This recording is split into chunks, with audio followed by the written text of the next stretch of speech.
எதை பத்தி பேச போறோம் அப்படின்னு பாத்தீங்கன்னா, டிஎம்கே காரங்கள மக்கள் போற இடத்துல சிறப்பா கவனிச்சுட்டு இருக்காங்களாம். அந்த வரிசையில இப்போ சபாநாயகர் அப்பாவும் சேர்ந்திருக்கிறாரு. ஏன்னா, மக்கள் கிட்ட போய் ஓட்டு கேட்க போன இடத்துல மக்கள் மறைச்சு கேட்ட கேள்வியில அவர் கோவப்பட்டு பதில் சொல்ற மாரி நடந்திருக்கு. அத பத்தின விளக்கம் தான் நம்ம பார்க்க போறோம். திரு அப்பா அவர்கள் சுயேட்சையா நின்னு ராதாபுரம் தொகுதியில ஜெயிச்சாரு. எம்எல்ஏ ஆனாரு. அவரோட போஸ்டிங் அதாவது எம்எல்ஏ ஆனதுக்கு அப்புறமா அவர் டிஎம்கேல சேர்ந்து சபாநாயகர் போஸ்டிங் வாங்கிக்கிட்டாரு. ஒருவேளை போஸ்டிங்காக அந்த கட்சிக்கு போனாரா அப்படிங்கிறது அவருக்கு தான் தெரியும். ஏன்னா ஜெயிச்சதுக்கு அப்புறமா அவருக்கு ஓட்டு போட்ட மக்களை போய் அவர் சந்திக்கல. மக்களுக்கு நல்ல திட்டங்கள் செஞ்சு கொடுத்துருக்கணும். அது எதையுமே அவர் செய்யல.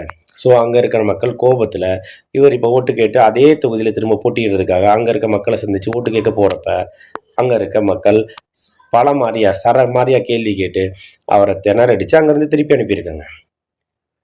அந்த இடம் யாரோடதுன்னு பார்த்தீங்கன்னா, அந்த லொகேஷன் அதாவது மக்கள் கேள்வி கேட்ட இடம் அப்படிங்கிறது, ராதாபுரம் தொகுதியில ஆவாரைக்குளம் அப்படின்ற ஏரியா டிஎம்கேவோட எம்பி ஞானதிரவியம் அதாவது முன்னாள் எம்பியா இருந்த ஞானதிரவியமோட நேட்டிவ் பிளேஸ். அந்த ஏரியால திரு அப்பாவு அவர்கள் டிஎம்கேக்கு ஆதரவா தான் ஓட்டு கேட்க போறாரு.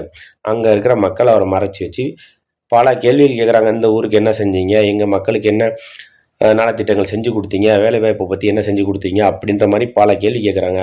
அவரால பதிலே சொல்ல முடியல.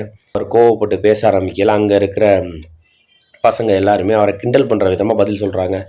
ஒரு கட்டத்தில பொறுமை இழந்த அப்பா அவர்கள் அங்க இருந்த பாஸ்கர்ன்ற அவரோட நிர்வாகிய கூப்பிட்டு, "இந்த கூட்டத்த கலைங்க, கொஞ்சம் நான் கிளம்பணும்." அப்படின்ற மாரி பேசி, பொறுமை இழந்த அப்பா அவர்கள் ஒரு கட்டத்தில, "நீ ஓட்டு போட்டா போடு, போடாட்டி போ. எனக்கு வழிய விடு. என்ன ஓட்டு கேட்க சொல்லியிருக்கிறாங்க." அப்படின்ற அளவு டென்ஷன் ஆகி பேசியிருக்கிறாரு.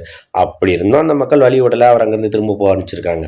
அங்க தான் அந்த நிலைமைன்னு பார்த்தா, கூட்டப்புலின்னு ஒரு ஏரியால கடற்கரை கிராமத்துல திரும்ப ஓட்டு கேட்க போறாரு. அங்கயாவது பதில் சொல்லி அனுப்புனாங்க. இங்க பதிலே சொல்ல முடியாத அளவுல மீனவ கிராமத்துல கேள்விய கேட்டு, "கிளம்புங்க சார். நீங்க செஞ்ச நல்லதெல்லாம் எங்களுக்கு போதும். இதுக்கப்புறம் நல்லது செய்யறதுக்கா எங்க போ அத நாங்களே பார்த்துக்கிறோம்." அப்படின்ற மாரி செம்மையா பதில் சொல்லி திரும்ப அனுப்பியிருக்கிறாங்க. இந்த மாரி போற இடத்துலலாம் நல்ல கவனிப்பு டிஎம்கே காரங்களுக்கு நடந்துட்டு இருக்கு. இதே கட்டத்துல போனா எங்க நம்மளோட வெற்றி பாதிக்கப்படுமோ அப்படிங்கிற கவலையில திரு அப்பா அவர்கள் இருக்கிறாரு. ஏன்னா மக்கள் மாற்றத்தை நோக்கி சிந்திக்க ஆரம்பிச்சிருக்காங்க. மாற்றத்தை நோக்கிய பயணம் தொடர்ந்து கொண்டே இருக்கு. மாற்றம் வரும் என எதிர்பார்ப்போம். நன்றி, வணக்கம்.